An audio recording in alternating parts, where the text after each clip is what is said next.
Hello everyone, welcome to the channel and welcome to the first raw footage match from the NXL Chicago event. Today we'll be taking a look at a semi-pro prelim match featuring TCP Machine taking on Preferred Mob. I just want to say real quick, thank you for clicking on this video, and now let's talk about the two teams playing in today's match.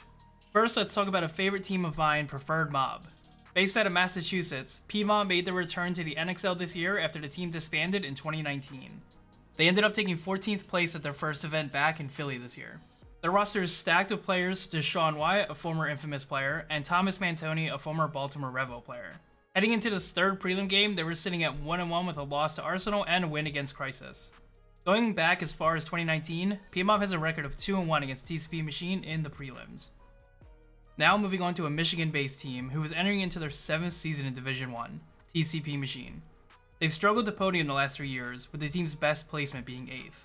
At the second event of the year, they nearly took last place at 18th. Similarly to PMob, TCP has a stacked roster with AJ Lawhead from Aftershock, as well as Gabriel Melching and Joe K from TMG Outlaws. Heading into this match, TCP was 0-2 with losses to PB Fit and Crisis. Lastly, let's talk about the NXL Chicago layout, which in my opinion was one of the best layouts we've had this year. So starting off on the snake side over here, this gap right here was very easy to get shot through. So most of the time you saw snake guys going to this bunker right here, or in the rare case they would try and go to the corner and then go around and up. But once you got into the snake, if you weren't contested, you could easily go on the inside right here, come up here, and just easily look inside and get a lot of kills. Another thing that I saw snake players do is if they killed the opposing snake player over here or in the corner, and they knew this whole wire was empty, they would just come crawl around and go right into here. I saw multiple points where there were still 5 players alive on this side of the field and they didn't go into the snake, and this guy crawled right up to their side, looked inside, and easily just killed at least 3 people over here. Sometimes 4. That's really one of the main reasons why you needed to contest this snake guy if he got in there. You either had to be in this corner or you had to come match him in this bunker right here. And now if we move on and talk about the center, for the most part I saw center players going here off the break, or maybe even this tower over here, and then obviously your next natural move would be up to these little wedges right here. Any move past these wedges right here was definitely a little bit harder, especially going to this brick right here. You really had to make this move in the late game or if you had a couple bodies up. But there were definitely some people that tried to use these mini bricks right here and here. But much like with the snake side down here, you really had to match these guys if they went up to the center. If you just kept your guys in the back line, it was going to be a bad day for you. You really needed to come up, get into these bunkers, or at least get into these towers here. Alright, now let's go over to D side in this layout, and this really was going to be your main breakout that most teams were doing. You were going D1, you were going can, or you were going up to this tower right here. There were some rare occasions where players would run inside to this Dorito right here, or even more rare, they would run wide and then go to this mini Dorito on the outside. Much like with the snake side and the center side, you really should have been trying to match the D guy on the opposite side of the field. Once he got into this mini brick right here, he could easily go low and crawl right up into this bunker right here. There were even times where I saw players go into the other Dorito right in front of them, or they would come around and go into this mini brick right here.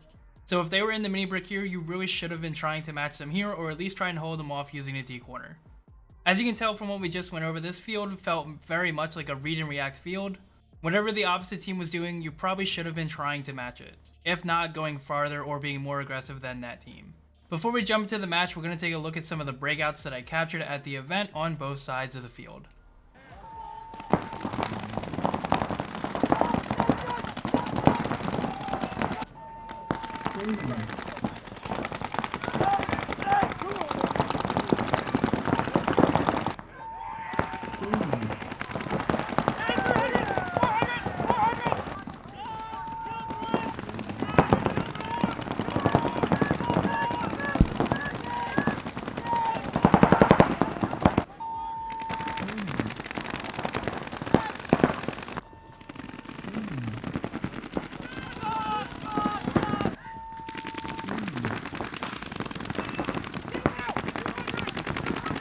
Alright guys, let's jump into the match. Remember to subscribe if you're not already. I try to release a new video every week. And if you could leave a like on this video, I would really appreciate it. It helps me out a lot. Hope you guys enjoy the video.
Grace.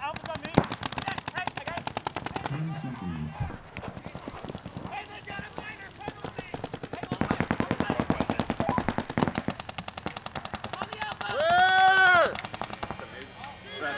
Red. Player, you're out.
Seconds.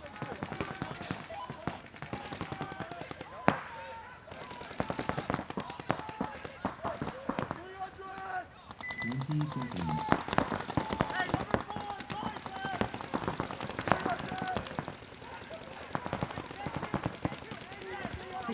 10 seconds.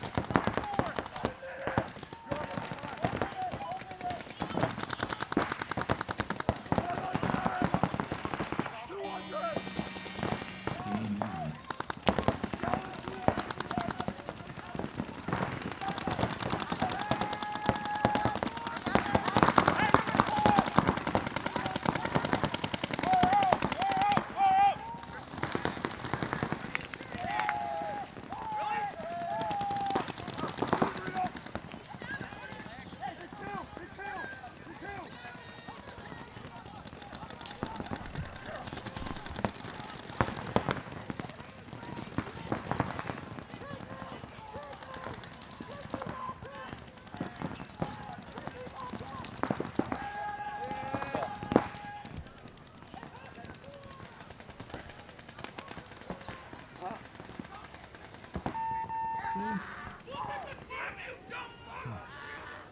It's right next to you!